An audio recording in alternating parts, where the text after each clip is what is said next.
Hello lovely hearts! Welcome back to my YouTube channel. මම හිතනවා මේ වීඩියෝ එක A-level, O-level කරන නංගිලා මල්ලිලාට වගේම යුනිවර්සිටි යන අයටත් වැදගත් වේවි කියලා. එහෙනම් වැඩි කතා නැතුව අපි යමු ප්ලෑන් එක හදන්න. මෙන්න මේ පොතේ තමයි මම ප්ලෑන් එක හදාගන්න යන්නේ.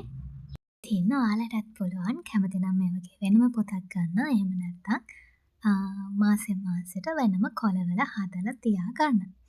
ඉතින් මම මේ මුලින්ම කරන්න යන්නේ ඒ අදාළ මාසේ ලියාගෙන ඒ පිටුව හදාගන්න එක. ඒ අතරෙම මම තවත් පුංචි දෙයක් කියන්නම්. ඔයාලට පුළුවන්. ඒ කියන්නේ දැන් මේ අලුත් මාසයක් ලබන්න යන අන්තිම මොහොතනේ. ඒ කියන්නේ අද පෙබරවාරි 28. එතකොට හෙට අලුත් මාසයක්. එතකොට අලුත් මාසෙට අලුතෙන් රෙඩි වෙන්නත් ඔයාලට මේකෙන් ලොකු උනන්දුවක් ඇති කර ගන්නත් මං හිතන්නේ ලොකු ඉඩක් ලැබෙනවා.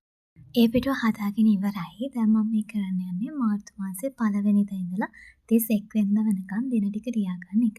අන්න ඒ දින ටිකේ ඔයාලට පුළුවන් මේ මාසේ ඔයාලට යෙදලා තියෙන මොන හරි විශේෂ වැඩක් තියෙනවා නම් ඒ දේ ලියා ගන්න. ඊට පස්සේ මාසෙටම අදාළ ප්ලෑන් එක මේකේ ලියලා ඉවර වෙලා ඊට පස්සේ මම කරන්නේ ඒ මාසෙට අපි ලියපු වැඩ ටික සතියෙන් සතිය බෙදා ගන්න එක. ලියාගත්තම අපිට පුළුවන් මාසේ අන්තිම වෙද්දී වැඩ ගොඩ ගැහෙන්නේ නැතුව පිළිවෙලට වැඩ ටික ඉවර කරගෙන යන්න. ඒ වගේම අර අපි හැමෝටම තියෙනවනේ අපි වැඩ ටික ප්ලෑන් කරාට ඒ ටික සේරම ඉවර වෙන්නේ නැති එකක්. අන්න ඒකත් මේකෙන් හදා ගන්න පුළුවන්.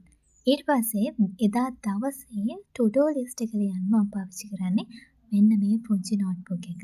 ඔයාලටත් පුළුවන් එහෙම කරන්න. එහෙනම් subscribe කරලා comment එකකුත් දාගෙන යන්න. ඔයාලා හැමෝගෙම හීනවලට යන පාර හැමදාමත් ආලෝකමත් වෙන්න කියලා මම ප්‍රාර්ථනා කරනවා. එහෙනම් අදට ගිහින් එන්නම්. bye bye.